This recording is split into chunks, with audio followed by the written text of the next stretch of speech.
is our first midwife appointment. Yes. Yeah. Aww. With daddy. Yes. We're going out with daddy. Yeah. Yeah. We're going out with daddy. Aww. Sobrang cozy niya dito. Sobrang comfortable siya sa kanyang damit. Lahat ng gamit niya guys, malaki, ito maliit. Kasi lang sa kanya. Kasi binilan siya ulit ng kanyang daddy ng newborn. Kasi yung pinamili ko is 0 to 3 months. Ang laki. Ito newborn talaga kasyang kasya sa kanya. Hindi siya na lamig, hindi siya na erita. Kasi lagi pag sinusuot ko sa kanya yung mga malaki na erita talaga siya. Bumisita na sa amin yung mga midwife. Twice, healthcare at saka isang midwife. Tapos ngayon is first appointment niya. I-check kaming dalawa. Kung okay lang. Yung dating pangarap ko lang guys. Andito na ngayon. Bujag-bujag. Bujag-bujag. Hindi masyado malamig ngayon kasi naka 13 degree. So, okay lang ang weather. Tsaka half day lang session ngayon. Babalik siya sa work after namin ang appointment. Kasi ang appointment namin is 10:30. So, pagkatapos, babalik siya sa work niya. Ihatid lang niya kami dito and then babalik siya sa work. Yes, daddy back to work.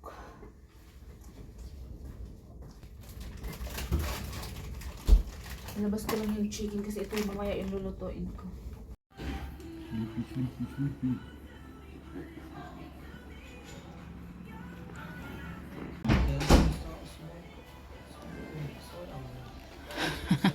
Hiding.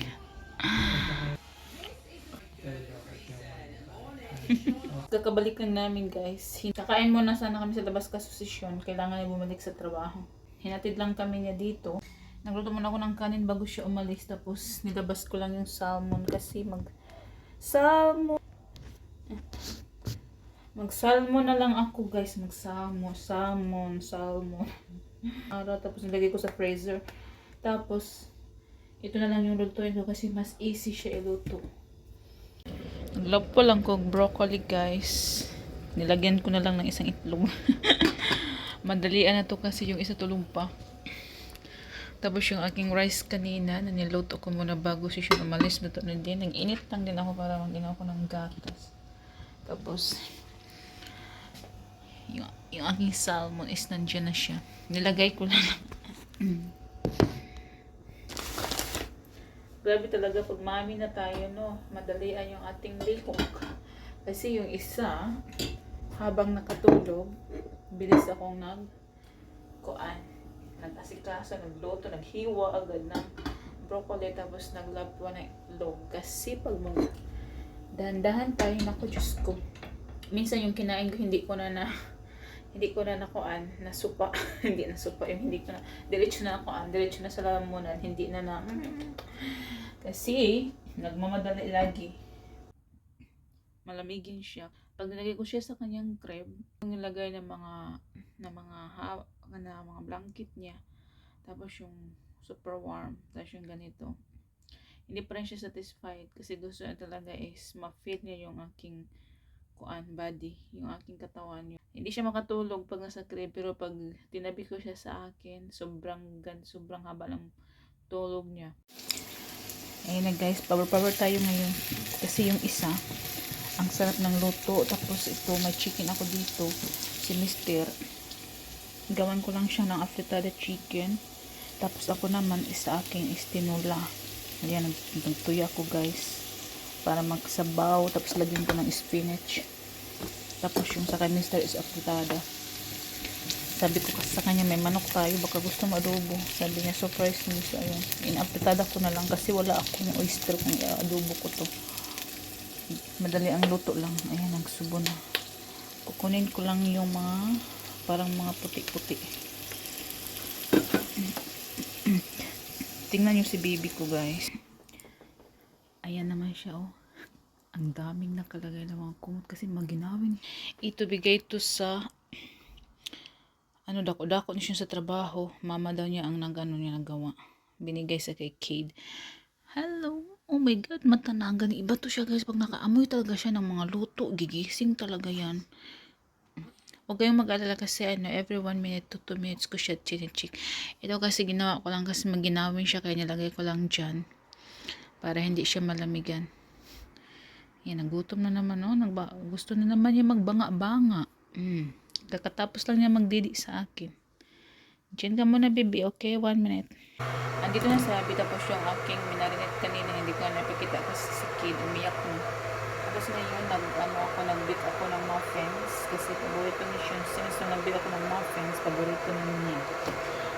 And then, gumawa lang ako ng muffins, tapos yung aking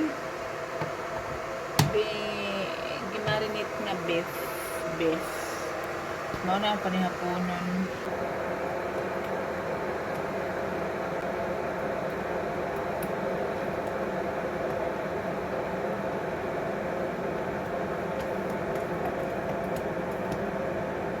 Dito na si Mr. guys, kaya nag-bake ako ng muffins. Pinabantayan ko muna sa kanya si Cade. Kasi yung na marinate ko kanina na beef is hindi ko napakita kasi si Cade umiyak. So ayun, ito yung aking nagawa for today.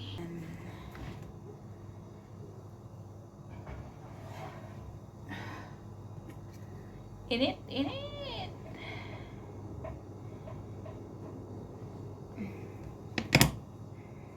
Yeah, iluto na yung ating fried rice. Tapos yung tapa.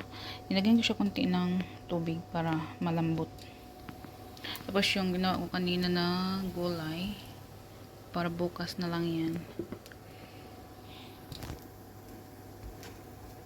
Gustuhan naman to ni Mr. kasi paborito niya yung fried rice.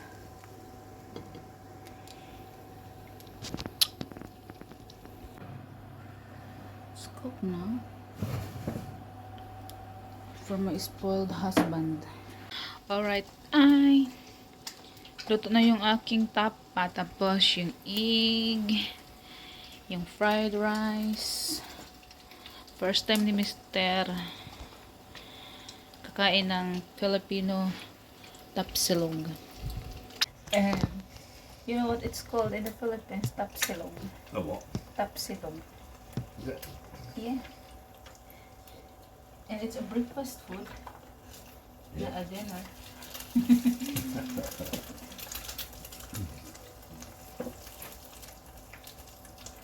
So we'll see if it's good or not.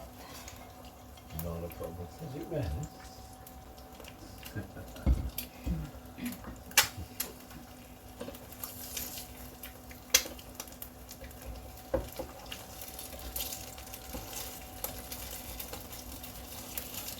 is mine. You want that or no? Flip it over. Flip it over.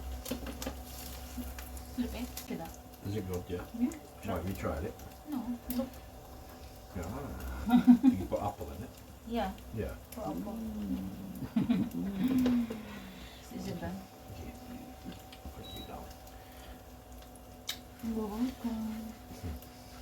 Thank you, sir.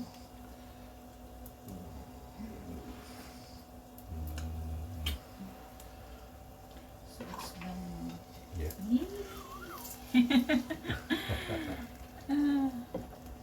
In the Philippines, love, this is 100 pesos. Is it? So, what you're saying, I owe You you paying. 100 pesos. Yes, you're paying 100 pesos for your top salon. Ang sarap na pagkaluto ng tapa beef.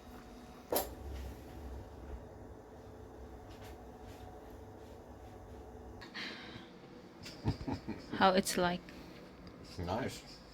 You like it? Yeah, it's very nice. Tagabantay. Daddy is cleaning, guys, so I see. Hello, my darling. Grabe ang lamig. May araw pero sobrang lamig pa din.